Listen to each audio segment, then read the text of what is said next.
Hello, I'm Bing Futch and welcome to Dulcimerica. I'm here in Waynesville, Ohio on Fall Tour 2013, and I thought I'd take the time aside from camping to put a couple of very basic things out there, not only for beginner players, but possibly also for intermediate and advanced players as well. When playing a mountain dulcimer in 1/5/8 tuning, which means DAD for normal standard dulcimers and AEA for this baritone dulcimer, there are three basic chord shapes we tend to use. One is the L-shaped chord, 3-3-5. Another is the slant chord, 2-3-4. And another one is the extended slant chord, like a 3-4-6. Here's a quick and easy way to figure out what chord you're playing if you're not familiar with all the different chords on the mountain dulcimer. Every chord has got three basic parts when we play on the mountain dulcimer. There's the root, there's the third, and there's the fifth. Now that's keeping it very simple, but chords are made up typically of three notes, the root, the third, and the fifth. They can have more notes than that, but that's the very basic requirement. It's always important to know where the root is, and I'm going to show you a trick right now how to do that. L-shaped chords, the root is always on the bass string. The root is always on the bass string. So if this were a DAD tuned standard dulcimer, that bass string right there at the 3rd fret would be G. So this would be a G major chord. Since this is a baritone dulcimer, I've got D right there at the 3rd fret, and so this is a D major chord.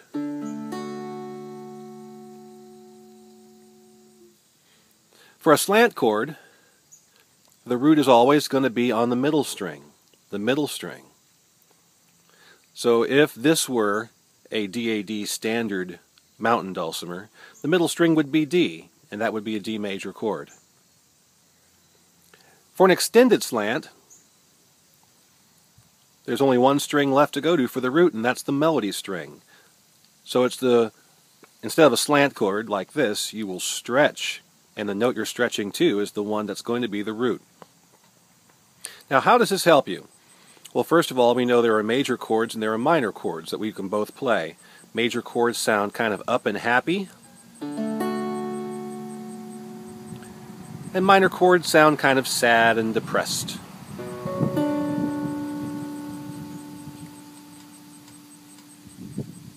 And we have our three basic chord shapes. So if you want to find out what chord you're playing, simply move one of those three chord shapes somewhere on the fretboard. So for example, let's say if we were in DAD standard tuning once again, and we played a 1-1-3 chord.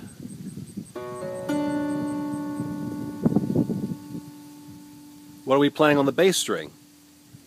On a DAD standard dulcimer, that would be E. And because it sounds kind of mournful and sad, we would call that E minor.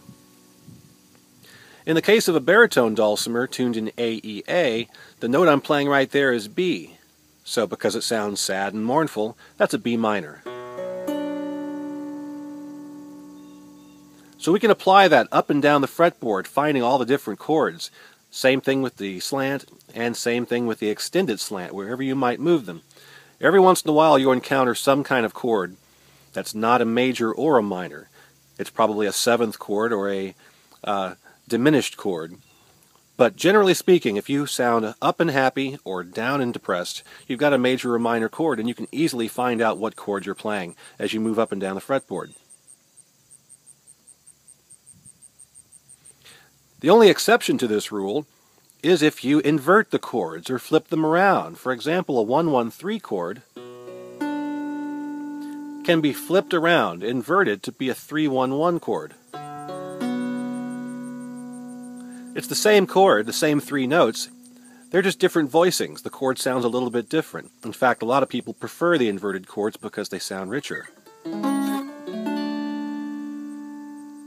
But whenever you invert the L-shaped chord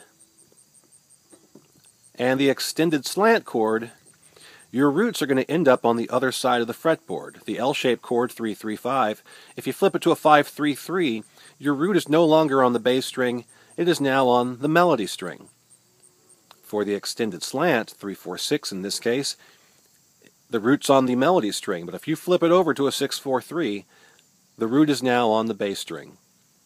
This doesn't apply to the slant chord because the root's on the middle string, and no matter how much you flip it back and forth, that root will always be on the middle. Those are some tips I hope you'll be able to use, whether you're a beginner, intermediate, or advanced student. I've got plenty of stuff like that. In fact, a lot of it has just come out in a brand new book from Fullcraft Instruments called Beginning Method for Mountain Dulcimer. I hope you'll give it a look-see. You can find it on the Fullcraft website at fullcraft.com or on my website at bingfutch.com. By the way, I think this is, I know this is the very first time that my RV, Rita, has been seen on Dulcimerica, and you'll be seeing a lot more of her. We're having lots of fun. About 2.5 years now on the road, 63,000 miles, and we'll get some of those action shots as soon as we get everything bumped up. By the way, thank you for everybody who's been out there pledging for our crowdsourcing donation drive for Dulcimerica. We're about halfway through as of this episode, and expect to be all the way to our goal of $5,000 by the end of October, which means some new equipment, server space, bandwidth money, all with which to move forward and continue doing this on into the 8th year.